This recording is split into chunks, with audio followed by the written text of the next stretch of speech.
오늘은 시편 65편의 말씀을 가지고 함께 은혜를 나누도록 하겠습니다. 이 시편 65편은 다윗이 왕으로서 이스라엘을 다스릴 때에 하나님께서 그를 신성국가의 왕으로 세우셨고 또 지금까지 하나님께서 주신 놀라운 은혜와 은총을 그는 이 시편을 통해서 고백하는 내용입니다. 하나님 앞에 감사로 하나님 앞에 고백합니다. 오늘 이 시편 65편의 고백이 저와 여러분의 고백이 될 수 있기를 축복합니다.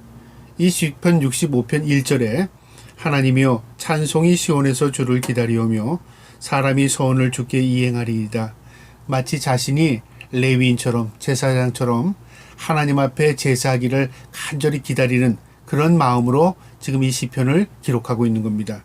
찬송이 시온에서 주를 기다린답니다. 하나님 앞에 예배하기 위해서 레위 제사장들이 기다리는 것처럼 자신도 하나님 앞에 찬송을 드리기 위해서 그가 기다립니다. 그러면서 서원을 주께 이행한답니다. 하나님께 자신이 약속한 그 모든 것들을 이제 하나님 앞에 제사로서 이행하겠다는 겁니다. 우리의 삶이 예배가 되는 것은요, 하나님이 주시는 은혜를 무엇으로 고백합니까? 우리의 삶으로 고백하는 겁니다. 그 고백이 무엇일까요? 내가 하나님 앞에 기쁨으로 사는 것입니다. 내가 하나님 앞에 영광 돌리며 사는 것입니다. 내가 그리스도의 향기가 되는 것입니다. 그것을 하나님이 기뻐하시는 것입니다. 우리는 하나님 앞에 기쁨이 된다는 것을 하나님이 좋아하시는 것을 드리는 것으로 생각합니다. 여러분, 내가 빠진 재물, 내가 빠진 제사는 의미가 없습니다. 내가 하나님 앞에 드려질 때 하나님은 나를 받으시는 것입니다. 다윗은 지금 그런 마음으로 이 시편을 기록하고 있는 것입니다. 2절에요.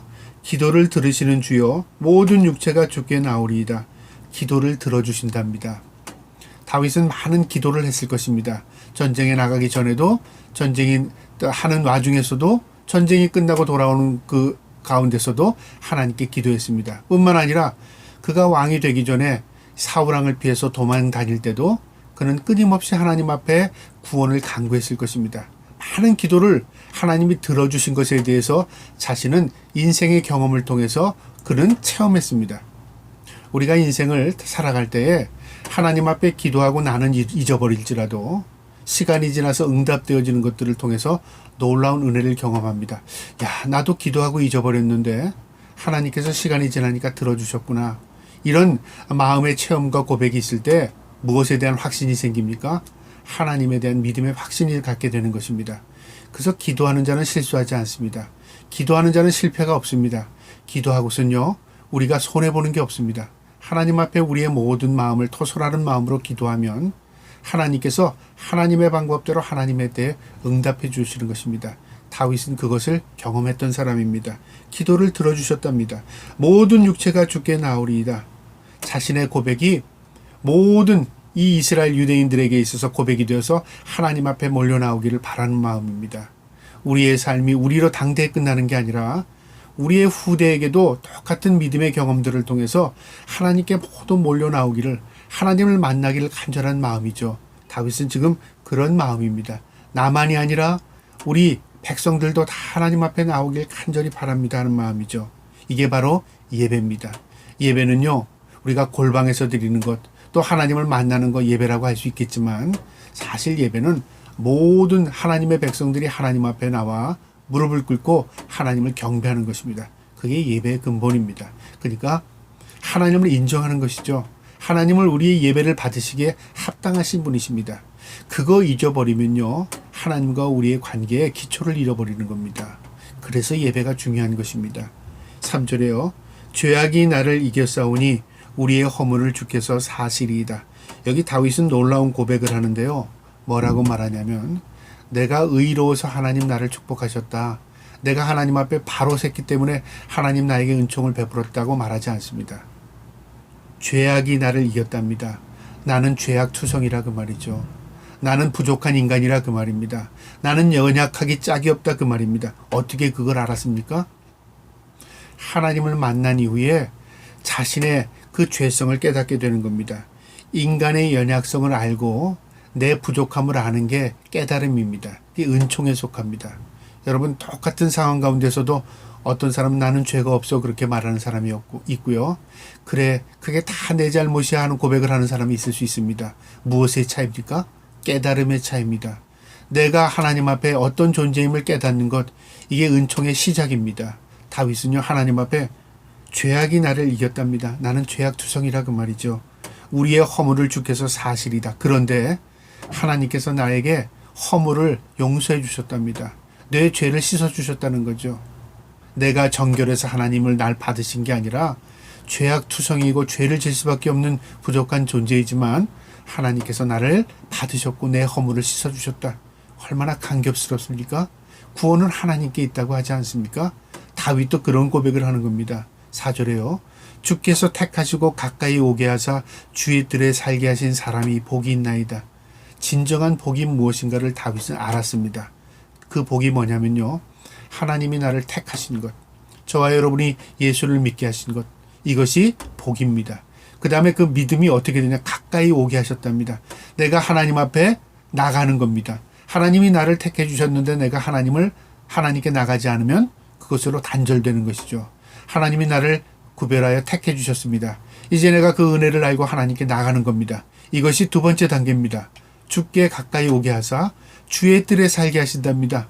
주의 테두리 안에 살게 하신다. 믿음 안에 살게 하신다. 예수 그리스도 안에 살게 하신다. 그 말이죠. 여러분, 그러니까 택하시고 나를 부르시고 의롭게 하시고 영화롭게 하셔서 하나님의 나라에 나를 입성시키는 겁니다.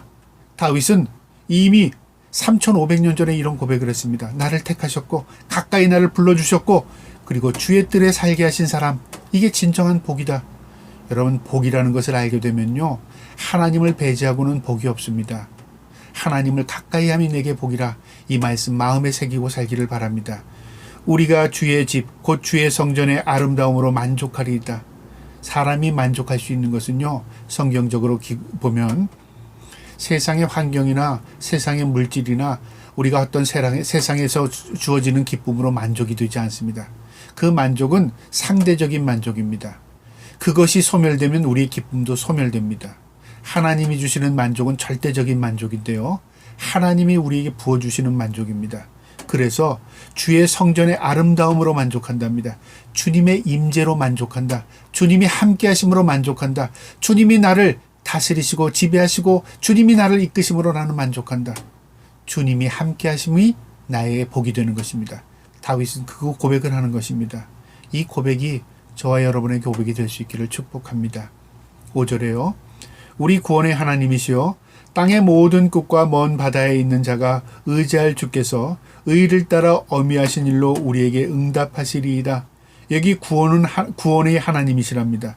하나님께서 우리를 구원하십니다. 하나님만이 우리의 구원주가 되십니다. 그래서 땅의 모든 끝과 먼 바다에 있는 자가 의지할 주께 의를 따라, 무슨 말이냐면 먼 끝에 이방인을 의미하죠. 하나님을 멀리한다. 하나님을 모르는 자들입니다. 그런데 하나님께서 하나님의 의를 따라 어미하신 일로 초자연적인 사건, 우리가 이해할 수 없는 사건을 통해서 하나님께서 그들을 불러주십니다. 그래서 어떤 자는 구원으로 불러주시고 어떤 자는 심판대 앞에 서게 하십니다. 그러니까 우리가 세상의 모든 사람들을 하나님이 다 불러서 하나님께서 그들 앞에 설 날이 있다, 그 말입니다. 우리에게 응답하신다는 말이 뭘까요? 응답이라는 것은 결과죠, 결과. 그러니까 세상에도 결과가 있습니다. 하나님의 심판의 결과입니다. 하나님의 구원이 일어날 때가 결과입니다. 우리는 그 결과를 보고 사는 사람입니다. 무엇으로요? 믿음으로. 믿음은 바라는 것들의 실상이요, 보지 못하는 것들의 증거라고 하지 않습니까? 믿음은 눈으로 보는 게 아닙니다. 내 마음에 예수 그리스도로 간직하고 있는 겁니다. 성령이 그것을 보증해 주십니다. 다윗은요, 그것을 응답될 때가 있다, 그 말이죠. 심판과 구원에 대한 이야기입니다. 6절에요. 주는 주의 힘으로 산을 세우시며 권능으로 띠를 띄우시며, 하나님의 창조성을 의미하는 겁니다. 주님은 자신의 능력으로 산을 세우셨답니다. 하나님이 창조하셨다, 그 말이죠. 그리고 주님의 권능으로 띠를 띄우셨다. 이 띠라는 것은 뭐냐면 신분 의미를 하거든요. 저 사람이 어떤 띠를 했느냐에 따라서 저 사람 제사장이구나, 저 사람은 어떤 신분을 가지고 있는 사람이구나, 우리가 그 허리띠로 알 수 있는 것처럼 하나님은 자신의 권능의 띠를 띠셨답니다. 하나님은 창조주심을 스스로 드러내시는 분이십니다. 우리가 인정하던 인정하지 않던 하나님은 하나님의 창조주심을 스스로 드러내십니다.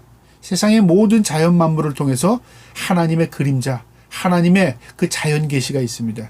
그것을 볼 수 있는 것이 믿음입니다. 그래서 자연을 통해서 하나님은 우리에게 메시지를 주십니다. 그런데 우리가 하나님을 모를 때는 자연을 통해서 무엇을 보게 됩니까? 어떤 우상을 보게 되고 잘못된 것을 환상을 보게 됩니다. 여러분, 자연은 하나님의 계시입니다. 하나님께서 우리에게 자연의 이치적인 계시를 통해서 우리에게 말씀하실 때가 있습니다. 6절에요. 주는 주의 힘은, 그 다음에 7절입니다. 바다의 셀렘과 물결의 흔들림과 만민의 소유까지 진정하시나이다. 하나님께서 그것을 창조하셨을 뿐만 아니라 지금도 다스리고 계신답니다. 물결이 흔들림, 이 파도 흔들림, 모든 것이 하나님의 손에 있답니다. 만민이 소유하신 진정으로 만민의 소유까지 진정하시나이다. 그러니까 하나님께서 모든 것을 다스리시고 물결침 흔들림까지도 하나님의 손에 있다 그 말이죠. 그래서 하나님은 세상을 다스리실 뿐만 아니라 우리의 심장과 폐부를 헤아리시고요. 우리의 머리카락까지 셈받으시답니다. 왜 그럴 수 있을까요? 그분은 우리 만드셨기 때문에, 우리의 창조주시기 때문에 그렇죠. 8절에요. 땅 끝에 사는 자가 주의 징조를 두려워하나이다. 주께서 아침 되는 것과 저녁 되는 것을 즐거워하게 하시며. 땅 끝에 사는 자가 누굴까요? 이방인들, 하나님을 모르는 자들이요. 주의 징조를 두려워한답니다. 하나님의 그 구속을 그들은 두려워해요. 하나님의 그 놀라운 그 역사를 그들은 두려워해요. 왜요? 하나님을 그들은요 모르기 때문에 그렇습니다. 그래서 그들은 두려움을 갖습니다. 그런데 하나님의 백성은요 아침 되는 것과 저녁 되는 것을 즐거워한답니다. 무슨 말이냐면 하나님의 아침과 저녁 하루의 모두입니다. 모든 것이 하나님 앞에 즐거워하고 감사하고 하나님 앞에 기쁨으로 산다는 거죠. 왜 그럴 수 있을까요? 세상에는 하나님에 대해 두려움, 심판이지만 하나님의 백성들은 하나님의 아버지입니다. 그래서 하나님께 모든 염려와 근심을 맡기고 살 수 있습니다. 하나님이 우리를 다스리신 분이심을 인정하기 때문에 그렇습니다. 9절에요. 땅을 돌보사 물을 대어 심히 윤택하게 하시며 하나님의 강에 물이 가득하게 하시고 이같이 땅을 예비하신 후에 그들에게 곡식을 주시나이다. 하나님이 다스리시고 지배하시고 만드셨을 뿐만 아니라 지금도 모든 풍요를 하나님께서 주신다 그 말이죠. 들에 물을 대어 주시고 그것으로 우리가 수분을 흡수해서 곡식이 자라게 하고 그 다음에 그것을 거두어서 우리가 풍요를 누리게 하시는 거죠. 자연의 이치지만 이것이 누가 주신 것이냐면 하나님이 주신 것입니다. 이게 일반 은총입니다. 그래서 말씀을 알고 깨닫는 것은 특별 은총. 그 다음에 또 우리가 하나님의 말씀을 통해서 얻고 깨닫는 것 특별 은총입니다. 그 다음에 일반 은총은 자연의 모든 만물의 이치를 발견함을 통해서 얻어지는 것, 일반 은총입니다. 세상에 믿지 않는 사람들도요, 이런 깨달음이 있는 사람들이 있습니다. 아, 세상을 이 누군가가 다스리고 계시는구나. 신이 우리에게 주시지 않으면 우리는 누릴 수 있는 것이 아무것도 없는가? 아무것도 없구나. 깨닫는 사람이 있다 그 말이죠. 그런 사람들이 하나님을 만날 때 이해가 쉽습니다. 아, 내가 그동안 깨달았던 것, 이 모든 초점이 하나님께 향해 있구나. 그걸 알게 되는 것이죠. 10절에요. 주께서 밭고랑의 물을 넉넉히 대사 그의 일항을 평평하게 하시며 또 단비로 부드럽게 하시고 그 싹에 복을 주시나이다. 밭고랑에 물을 대어 주시고 그것으로 단비가 되어서 그 땅을 부드럽게 하고 그 땅이 수분을 흡수해서 그 다음에 싹을 나게 하고 그것이 우리 모두에게 복이 된다 그 말이죠. 이게 자연이치입니다. 자연의 순한 이치가 인간을 이롭게 합니다. 그런데 인간의 죄로 인해서 이 자연 이치가 파괴되면 통해서 어떻게 될까요? 자연의 재해가 일어납니다. 그리고 그 자연이 다시 인간에게 돌려주는 것이죠. 자연의 파괴는 우리 인간의 죄 때문에 그런 겁니다. 우리 인간이 하나님이 주신 자연을 제대로 우리가 어떻게 잘 우리가 가꾸지 못해서 그런 것입니다. 이처럼 자연의 이치를 보면 하나님께서 자연의 섭리를 통해서 우리에게 부어주시고 우리는 그것을 복으로 누리고 산 것입니다. 이제 그것들이 점점 메말라가고 있는 시대에 우리가 살고 있는 것입니다. 11절에요. 주의 은택으로 한 해를 관시우시니 주의 길에는 기름방울이 떨어지며 하나님이 한 해의 은혜를 베풀어 주셔서 그의 관을 씌워주시고 풍성의 은혜를 베풀어 주셔서 기름방울이 떨어진답니다. 축복이죠. 하나님이 단비를 베풀어 주시고 이른 비와 늦은 비를 주시고 그래서 곡식을 잘 자라게 하시잖아요. 또 따뜻한 햇볕을 주셔서 곡식을 익어가게 하십니다. 그리고 가을의 결실에 그것을 거둘 수 있도록 하십니다. 바람을 주셔서요. 이 모든 것들이 하나님의 은혜와 은총입니다. 고대인들은, 과거에 많은 사람들은 이것을 인정하고 살았습니다. 또 그것이 당연히 하나님이 주신다고 깨달았습니다. 그런데 오늘날 과학 문명이 발달해도요, 하나님 앞에 감사하고 하나님이 주신 것에 대한 인정함이 점점 메말라가는 것 같습니다. 왜 그럴까요? 우리의 죄악 때문에 그렇습니다. 이 죄악이 하나님과 우리의 관계를 어둡게 만드는 것입니다. 12절에요. 들의 초장에도 떨어지니 작은 산들이 기쁨으로 띠를 띄었나이다. 자연이 푸르러지고 풍성해지는 것 모두 하나님의 은혜와 은총이요 축복이라 그 말입니다. 13절. 초장은 양떼로 옷이 입었고 초장에 양떼들이 몰려다니면서 하얀 무리들이 있는 것은 얼마나 풍요로운 모습입니까? 그것을 지금 노래하는 겁니다. 초장은 양떼로 옷 입었고 골짜기는 곡식으로 덮였음에 그들이 다 즐거이 외치고 또 노래하나이다. 이 자연의 모든 풍성함이 하나님으로부터 왔고 하나님이 주신 은총이다. 이 다윗 왕은 그것을 고백할 수 있는 사람이었습니다. 이게 믿음의 눈입니다. 그래서 하나님의 축복은 무엇이냐면요, 우리가 내 혼자 받은 것, 그걸 축복이라고 말하지 않습니다. 축복은 하나님께서 우리에게 영적으로 부어주신 것입니다. 나를 택하시고 나를 부르시고 나를 하나님께서 함께 하시고 하나님과 함께하는 것, 그게 축복입니다. 영적인 축복입니다. 그 다음에 또 축복은 무엇이냐면요, 물질의 축복입니다. 하나님이 우리에게 비를 주시고 태양을 주시고 바람을 주셔서 우리가 자연을 통해서 얻을 수 있는 것, 내 생명을 유지하며 살 수 있는 것, 이 축복입니다. 자연의 축복, 모든 사람에게 주신 것입니다. 그 축복이 하나님께로부터 온 것입니다. 그 다음에 더 큰 또 은혜의 축복이 있는데요, 하나님에 대한 감사하며 찬양하며 깨닫고 살아가는 것이죠. 이것은 특별한 은총입니다. 우리가 하나님이 주셨습니다, 감사합니다, 하나님을 찬양하고 노래하고 하나님의 주신 은혜를 깨닫고, 이게 모두가 할 수 있는 축복이 아닙니다. 누가 가진 축복일까요? 하나님이 함께하는 사람이 얻을 수 있는 축복입니다.